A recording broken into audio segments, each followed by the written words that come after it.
सबसे पहली विधि कि घर में ठाकुर जी आ रहे हैं, आपके हृदय में उत्साह होना चाहिए। संसार के झूठ कपट निंदा चुगली से मुक्त होकर, असत्य से दूर होकर के और एक संयम नियम को धारण करके 7 दिन एक आसन पर बैठ करके और विधि विधान से गृह परिवारी जनों के साथ गुरुदेव के मुखारविंद से, संत के मुखारविंद से, संत यदि ब्रजवासी है तो भागवत की महिमा और बढ़ जाती है।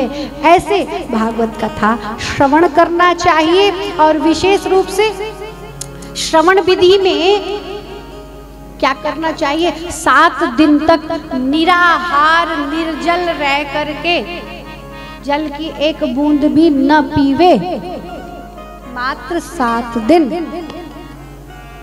चल जाएगा कि नहीं? बोलो, कौन रहेगा ऐसा वाला व्रत है? अरे बोले महाराज ये तो बहुत कठिन है। अच्छा चलो जल पी लेना और ठीक है, थोड़ा सा चाय वाय भी चल जाएगी। और बोले दूधाहार।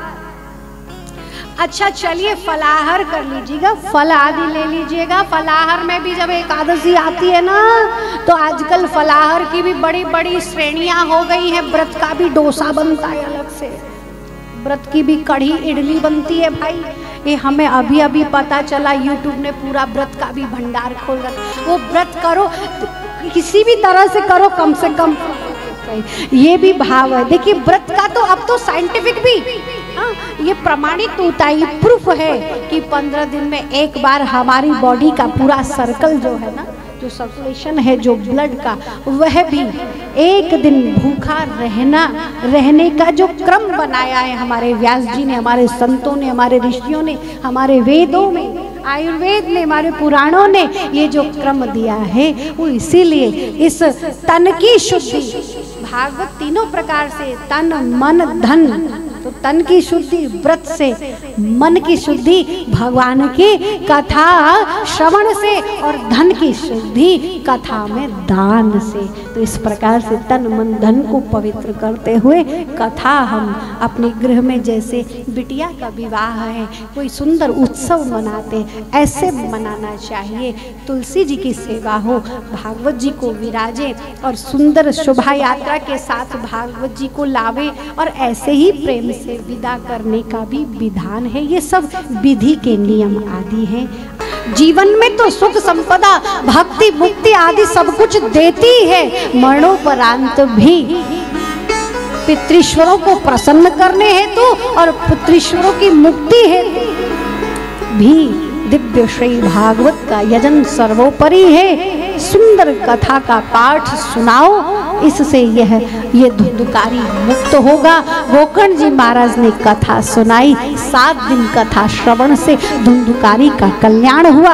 उस सभा में स्वयं भगवान के पार्षद विमान लेकर के प्रकट हुए। गोकर्ण उस विमान में चढ़ कर के दिव्य भगवत धाम को और भागवत को वंदन करते हुए, धन्या धन्या धन्या भागवती वार्ता प्रेत पीड़ा विनाशिनी। हे भैया गोकर्ण, आपके लिए बारंबार धन्य है कहते हुए भगवत धाम को प्राप्त।